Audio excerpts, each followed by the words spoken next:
మీతో మాట్లాడేటువంటి సందర్భం కాదు, బట్ మీ బాధ తెలియాలి కాబట్టి అడుగుతున్నా. అసలు వర్షిని ఎన్ని గంటలకు కాలేజీకి వచ్చింది, అసలు ఎవరు ఏమన్నారు, తను ఎందుకు అట్లా ఇది కావాల్సి వచ్చింది? ఆ రోజు వాళ్ళు రోజు రెగ్యులర్గా వస్తారు సార్, రెగ్యులర్ టైంకి వస్తారు వాళ్ళు. ఈ రోజు నిన్న ఒక్క రోజు లేట్ వచ్చారు.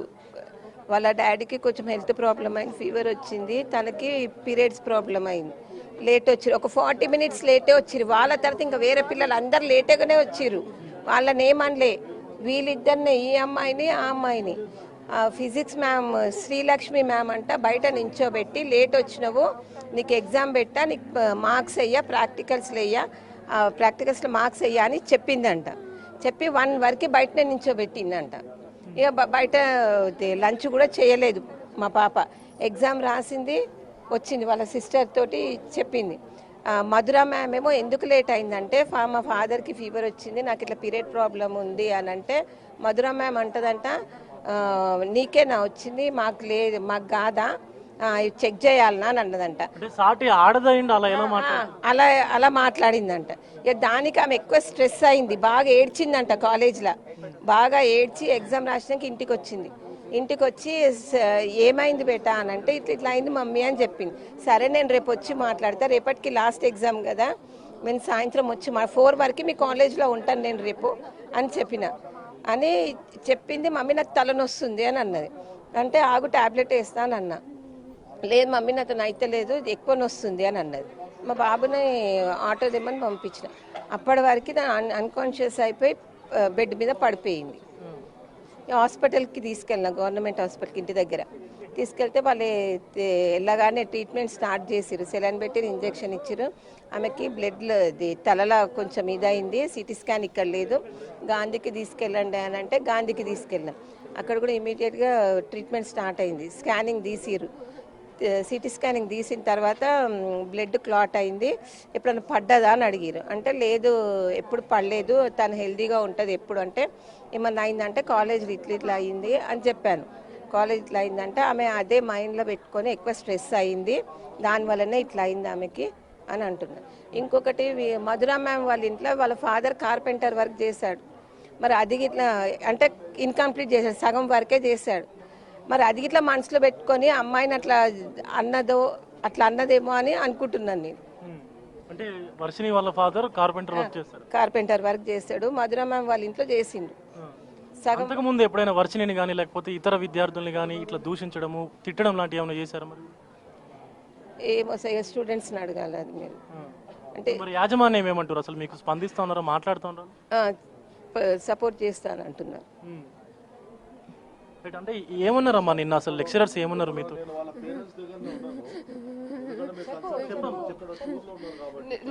నేను పైకి రికార్డ్ కరెక్షన్ కోసం అని స్టాఫ్ రూమ్కి వెళ్తుంటే మా చెల్లి ఏడుస్తుంటే మా చెల్లి దగ్గరికి వెళ్తే శ్రీలక్ష్మి మ్యామ్ ఫిజిక్స్ లెక్చరర్, నువ్వు కూడా లేట్ వచ్చినావా అంటే అవును మ్యామ్ ఇవాళ ఒక్కరోజు లేట్ అయింది అని ఇట్లా మాట్లాడుతుంటేనే నువ్వేం మాట్లాడొద్దు, నోరు మూసుకో, ఫస్ట్ వెళ్ళిపోయి ఎక్కడికి వెళ్ళిపోతే మంచిగా ఉండదని బెదిరించింది.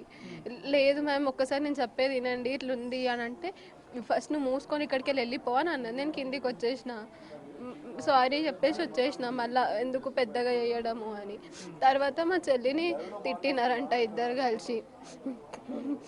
ఆమె నాకు 1 o'clockకి లంచ్ పీరియడ్లో వచ్చి నాకు చెప్పింది. అంతకుముందు ఏమైనా వర్షినితో రూడ్గా బిహేవ్ చేసే వాళ్ళనా?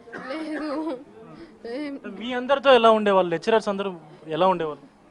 మధుర మ్యామ్ అయితే కొంచెం పర్సనల్ ఇన్ఫర్మేషన్ బాగా కావాలన్నట్టు చేసేది. ప్రతి స్టూడెంట్ని అన్ని వాళ్ళ పర్సనల్ లైఫ్ గురించి అన్నీ తెలుసుకోవడానికి కావాల్సుకొని పేరెంట్స్కి కాల్ చేసి వాళ్ళని కాలేజ్ దాకా తెప్పిస్తుండే.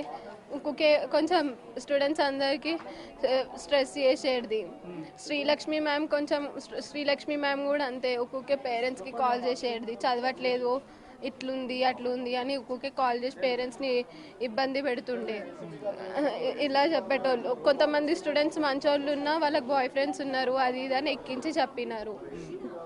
అట్లా వాళ్ళ ఇంట్లల్లో వాళ్ళకి పెళ్ళి చేసేస్తా అనుకుంటే కొంచెం వాళ్ళని టార్చర్ చేస్తున్నారు వాళ్ళ పేరెంట్స్, అంతే. సో రోహిత్ చూస్తూ ఉన్నాము, అత్యంత దారుణమైనటువంటి పరిస్థితి అనే చెప్పాలి. ఎందుకంటే పూర్తిగా ఒక అమ్మాయికి సంబంధించినటువంటి పీరియాడికల్ టైంలో తన ఎంత బాధపడుతుంది విజయ్ అక్కడ పోలీసులు ఉన్నారు కదా, విజయ్ అక్కడ పోలీసులు ఉన్నారు కదా, కాలేజ్ సిబ్బంది ఏమైనా మాట్లాడారా? ఆ పోలీసులకు కాలేజ్ సిబ్బంది ఏం చెప్పారు ఒకసారి అది కూడా తెలుసుకునే ప్రయత్నం చేయండి. అండ్ కాలేజ్ సిబ్బంది ఎవరైనా మాట్లాడటానికి సిద్ధంగా ఉన్నారు ఈ ఘటనపై? ఎస్, ఖచ్చితంగా పోలీసులకు సంబంధించి కూడా పూర్తి డీటెయిల్స్ అయితే తీసుకుంటా ఉన్నారు. ఇక్కడికి సికింద్రాబాద్కు సంబంధించినటువంటి పోలీసులు కూడా చేరుకొని అసలు ఘటన ఎందుకు జరిగింది, ఇదివరకు లెక్చరర్స్ ఎవరైనా మాట్లాడారా దీనిపైన, లేకపోతే అంతకుముందు ఎవరైనా పిల్లలపైన ఇట్లా దూషించడం జరిగిందా అనేటువంటి దానిపైన కూడా డీటెయిల్స్ అయితే సేకరిస్తున్నటువంటి పరిస్థితి కనిపిస్తూ ఉంది. సో ఇక్కడ ఒక అధికారి కూడా ఉన్నారు, మాట్లాడదాం. సార్ అసలు ఏమంటా ఉన్నారు, యాజమాన్యం ఏమంటా ఉన్నారు, మాట్లాడుతూ ఉన్నారు అసలు దీనిపైన? వాళ్ళ కన్సర్న్ డిపార్ట్మెంట్ యాక్షన్ తీసుకుంటారని చెప్పారని డిస్ట్రిక్ట్ ఇంటర్మీడియట్ ఎగ్జామ్ ఆఫీసర్ ఉంటారు కదా, అతను వేరే ఇన్స్పెక్షన్ నిజామాబాద్ పోయినారంటే వాళ్ళు మాట్లాడినారు. వాళ్ళ కన్సర్న్ ఆఫీసర్ మాట్లాడేసేసి వాళ్ళు ఎవరైతే రెస్పాన్స్ ఉందో వాళ్ళు యాక్షన్ తీసుకుని చెప్పారు.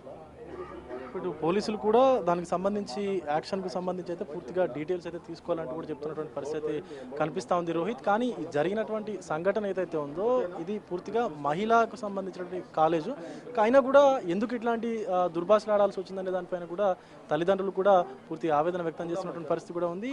ఇటు తల్లిదండ్రులకు సంబంధించి కూడా సానుభూతి పరంగా కొంతమంది లీడర్స్ కావచ్చు, లేకపోతే ఇతర సంఘ సంస్కర్తలు కావచ్చు వచ్చి సపోర్ట్గా నిలుస్తున్నటువంటి పరిస్థితి కనిపిస్తూ ఉంది. సో యాజమాన్యంతో ఏమైనా మాట్లాడారా, మీరు ఏమంటా ఉన్నారు అసలు? ఇప్పుడే డిఏఓ గారికి ఫోన్ చేసి ఇప్పుడే మీ ముందే మాట్లాడటం జరిగింది. ఈ విధంగా జరగటం చాలా దురదృష్టకరం.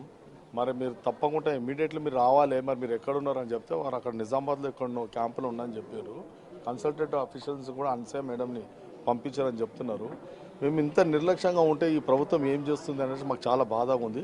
ప్రభుత్వం ఇమీడియట్లీగా న్యాయమైన వాళ్ళ చర్యలు తీసుకోవాలి, మరి వీళ్ళకి న్యాయం చేకూర్చాలని మేము కూడా మా వంతు డిమాండ్ చేస్తున్నాం.